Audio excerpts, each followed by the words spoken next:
Halo, Assalamualaikum. Perkenalkan, nama saya Muhammad Rewis Ramadana, biasa dipanggil Yogi, jurusan IBM 2023 Universitas Ciputra. Di sini saya akan memaparkan tugas ekonomi bisnis tentang elastisitas. Elastisitas yang saya akan ungkapkan di sini menurut berita yang saya baca melalui kompas.com tentang produksi tahu dan tempe.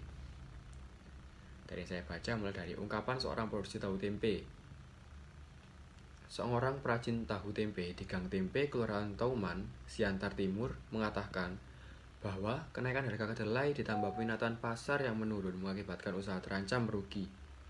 Ia juga khawatir jika harga kedelai tidak turun hingga Idul Fitri, bakal ada pengusaha tahu tempe yang akan gulung tikar.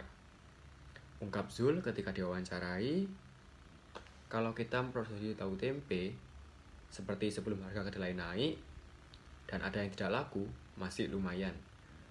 Tetapi kalau harga kedelai naik dan pembeli kurang, kerugian kita semakin membesar, ungkap Zul. Dari ungkapan tersebut, saya bisa mengetahui faktor utama yang sangat mempengaruhi adalah bahan produksi, yakni kenaikan harga kedelai.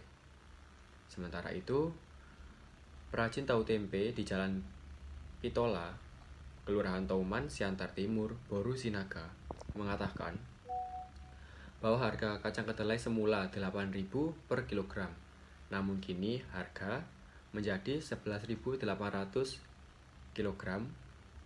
Dia berkata, kalau satu kali produksi tahu tempe dibutuhkan sekitar 10 kg bahan baku kedelai.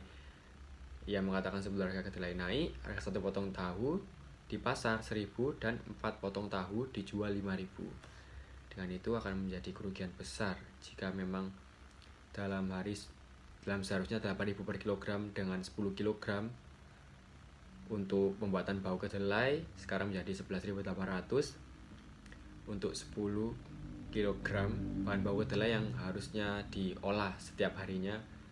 Dengan penjualan 1.000 tahu dan 4 tahu menjadi 5.000, itu akan menjadi kerugian besar bagi para penjual.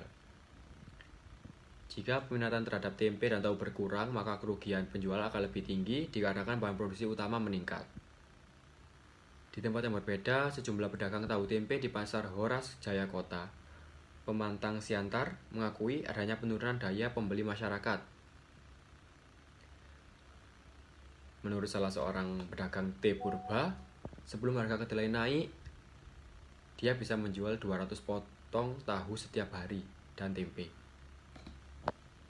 Tetapi kini penjualan berkurang sekitar 20%. Ia berpendapat penurunan daya beli masyarakat diakibatkan berkurangnya kualitas bahan baku tempe dan tahu yang diproduksi sejak harga kedelai meningkat.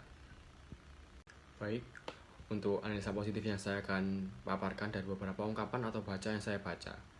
Keresahan warga dikarenakan kenaikan bahan baku utama, yaitu kedelai.